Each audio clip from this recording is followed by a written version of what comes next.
Hello students, welcome back to Brainy Q.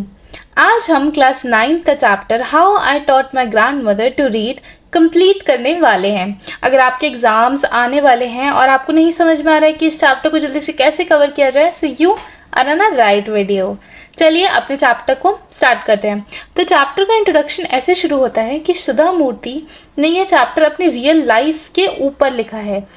वो इस chapter से आपको मैसेज देना चाहती हैं, learning has no age limit. Learning की कोई भी एज नहीं होती, यानी कि आप अपनी किसी भी एज में लर्न कर सकते हैं। चाहे आप एक स्टूडेंट हैं या फिर आप एक स्टूडेंट से अपनी लाइफ से आगे बढ़ चुके हैं और आप थोड़े ओल्ड हो चुके हैं, जैसे कि सुधा मूर्ति जी की जो ग्रैंड मदर थी। स्टोरी को स्टार्ट करते हैं जल्दी से। तो स्टोरी स्टार्ट होती है सुधा मूर्ति जी से, जो कि स्टोरी की नरेटर हैं। जब वो लगभग 12 साल की थी, 12 इयर्स की थी, तब वो नॉर्थ कर्नाटका के एक विलेज में अपने ग्रैंड पेरेंट्स के साथ रहती थी।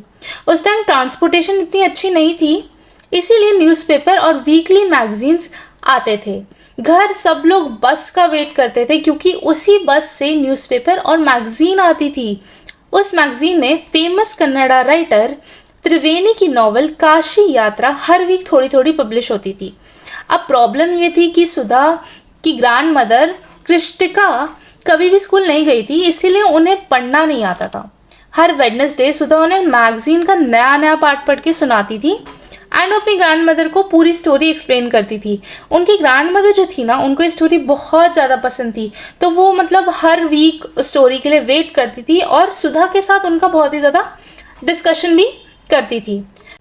सुधा की ग्रैंड मदर की लाइफ में सबसे बड़ा टर्निंग पॉइंट जब आया, जब सुधा अपनी कज़न के साथ एक वेडिंग में चली गई। वो सिर्फ 2 डेज़ के लिए गई थी, लेकिन उन 2 डेज़ के बाद वो वहीं पर ही रुक गई फॉर 1 वीक। 1 वीक के लिए जब वो वहाँ पर रुकी, उसके बाद जब वो वापस आई तो उन्होंने देखा कि उनकी जो ग्रैंड मदर हैं वो रो रही हैं। तो सुधा ने जब उनसे बहुत पूछा तो ग्रैंड मदर ने फाइनली उन्हें बाद में रात में बताया कि उनकी जो ग्रैंड मदर थी, जब उनके पास जो मैगजीन आई, जब वो उनकी स्टोरी पढ़ने की कोशिश कर रही थी, तो वो पिक्चर्स देख पा रही थी लेकिन एक भी वर्ड नहीं पढ़ पा रही थी। उन्हें बहुत बुरा लगा कि उन्हें हर छोटी छोटी चीज़ के लिए और पर डिपेंड रहना पड़ता है। तब उन्होंने डिसाइड किया कि वो अब पढ़ना शुरू करेंगी। तो इससे मैं आपको एक छोटी सी चीज़ समझाना चाहती हूँ कि आप किसी भी एज में आ जाओ, आपके लिए पढ़ना बहुत ही ज़्यादा इम्पॉर्टेंट है। कभी कभी हम अभी स्कूल में हैं तो हमें स्कूल बहुत ही ज़्यादा बोरिंग लगता है, हमें क्लासेस बहुत ही ज़्यादा बोरिंग लगती हैं, लेकिन हमारी लाइफ में सुधा की ग्रैंड मदर की तरह भी एक फेज़ आएगा जहाँ पर हमें पढ़ाई की इम्पोर्टेंस पता चलेगी। चलिए देखते हैं इसी बात पर ग्रैंड मदर ने क्या डिसीजन लिया।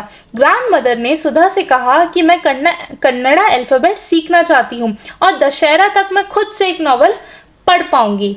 सुधा पहले थोड़ा सा पढ़ी, क्योंकि उनकी ग्रैंड मदर की एज 62 ईयर्स थी। तो सुधा को विश्वास नहीं हो रहा था कि उनकी ग्रैंड मदर 62 ईयर्स की एज में कैसे पढ़ाई करना सीख सकती हैं।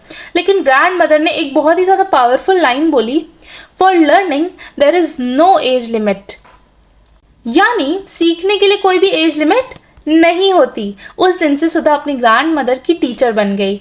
ग्रैंड मदर रोज़ प्रैक्टिस करती थी, होमवर्क कंप्लीट करती थी और बहुत मेहनत करती थी। इसीलिए स्टूडेंट्स, जब भी आपको होमवर्क मिले तो आप उसे ज़रूर कंप्लीट किया करो और अपनी पढ़ाई में ढेर सारी मेहनत किया करो।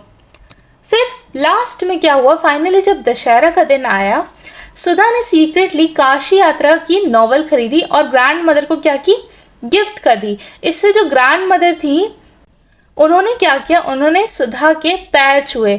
सुधा बहुत ही ज़्यादा सरप्राइज हो गई, क्योंकि नॉर्मली जो छोटे लोग होते हैं हमारे कल्चर में, जो छोटे लोग होते हैं उनके पैर बड़े लोग नहीं छूते हैं। लेकिन ग्रैंड मदर ने पता है क्या कहा, आज मैं अपनी ग्रैंड डॉटर के नहीं, अपनी टीचर के पैर छू रही हूँ। ये मूवमेंट दिखाता है कि टीचर एक रिस्पेक्ट की एज से नहीं, नॉलेज से आती है। टीचर की जो रिस्पेक्ट होती है वो कभी भी एज से नहीं आती। एक छोटा बच्चा भी आपको आपकी लाइफ में इतनी बड़ी बात सिखा सकता है, जो कि बहुत ही ज़्यादा ओल्ड इंसान भी आपको ना सिखा पाए। तो चलिए हम थोड़ा सा इस चैप्टर के बारे में जान लेते हैं, इस चैप्टर के इम्पॉर्टेंट पॉइंट्स एंड कैरेक्टर्स के बारे में। तो कैरेक्टर्स के बारे में सबसे पहले जानते हैं। सबसे पहला कैरेक्टर है सुधा मूर्ति, जो कि नरेटर है। सुधा मूर्ति का कैरेक्टर कैसा है? Kind, loving, patient, responsible. वो अपनी ग्रैंड मदर की बहुत ही रिस्पेक्ट करती हैं और एक टीचर बन जाती हैं अपनी ग्रैंड मदर के लिए। फिर ग्रैंड मदर का कैरेक्टर जानते हैं। ग्रैंड मदर भी कैसी है? बहुत ही ज़्यादा लविंग एंड केयरिंग है। कभी भी वो स्कूल नहीं गई हैं और बहुत ही ज़्यादा हार्ड वर्किंग है और पढ़ने के लिए हमेशा ईगर रहती हैं। और उन्होंने ही हमें प्रूव किया कि लर्निंग की कोई भी एज नहीं होती। ठीक है, तो अब इस चैप्टर के मॉरल ऑफ द स्टोरी जानते हैं कि कभी भी लेट नहीं होता लर्न करने के लिए। Education gives confidence and independence, और determination and hard work we can achieve anything. मतलब जिस चीज़ के ऊपर हम बहुत ही ज़्यादा हार्डवर्क करेंगे, जैसे आपके एग्जाम्स हैं, आपने बहुत ही ज़्यादा हार्डवर्क किया एंड आपके बहुत ही अच्छे मार्क्स आए, तो हार्डवर्क से आप कुछ भी अचीव कर सकते हैं। We should respect our teachers and be grateful for their guidance.